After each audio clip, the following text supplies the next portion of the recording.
আচ্ছা, আমরা যে প্রতিদিন এত অ্যাপ ব্যবহার করি, ছবি দিই, মেসেজ পাঠাই, কখনো কি ভেবে দেখেছি এই কোটি কোটি তথ্য ঠিক কোথায় গিয়ে জমা হয়?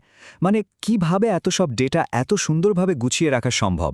চলুন আজ ডেটা স্টোরেজের এই বিশাল জগতের দুটো একদম আলাদা দিক নিয়ে একটু গল্প করা যাক।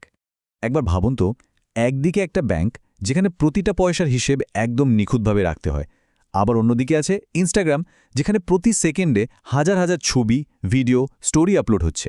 দুটো জায়গাতেই কিন্তু অমসম ডেটা নিয়ে কাজ, কিন্তু তাদের ডেটা রাখার পদ্ধতি কি এক হতে পারে? উত্তরটা কিন্তু বেশ মজার। আসলে এই পুরো ব্যাপারটা ডেটা স্টোরেজের দুটো মূল আইডিয়ার উপর দাঁড়িয়ে আছে। এই দুটো জিনিস বুঝতে পারলেই কিন্তু পুরো ছবিটা একদম পরিষ্কার হয়ে যাবে। আর সেটা বোঝার জন্য আমরা খুব সহজ একটা উদাহরণ ব্যবহার করব।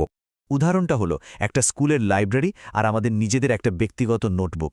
ভাবুন, একদিকে আছে কড়া নিয়মকানুন আর দারুণ শৃঙ্খলা, আর অন্যদিকে আছে ইচ্ছে মতো লেখার স্বাধীনতা আর ফ্লেক্সিবিলিটি।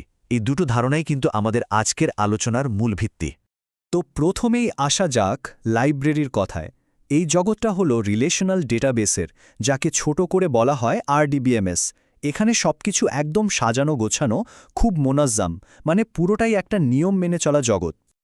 ভাবুন তো একটা লাইব্রেরির কথা, বইগুলো সব সুন্দর করে শেলফে সাজানো, প্রত্যেকটার একটা করে আইডি বা ক্যাটালগ নম্বর আছে, কে কোন বইটা নিচ্ছে, কবে ফেরত দিচ্ছে, সবকিছুর একদম নিখুঁত হিসেব রাখা আছে।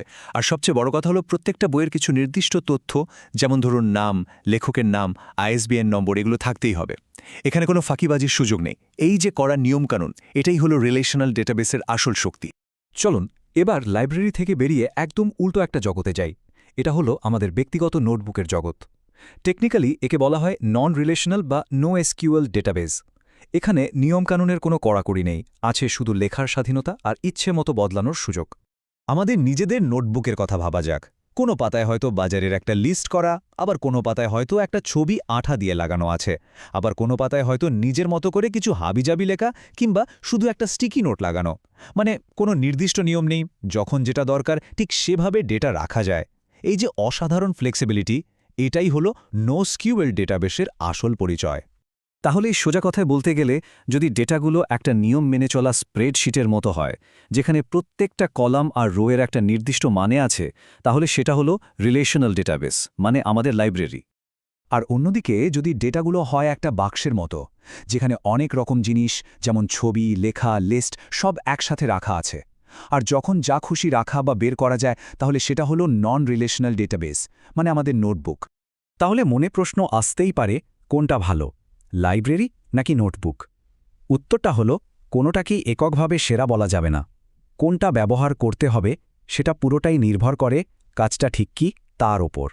এই যেমন ধরুন, যেখানে ডেটার এক চুলো এদিক ওদিক হওয়া চলবে না, মানে খুব কড়া নিয়ম আর তথ্যের মিল থাকা দরকার, যেমন একটা ব্যাংক বা হাসপাতালের সিস্টেমে, সেখানে ওই লাইব্রেরি মডেল বা RDBMSই সেরা।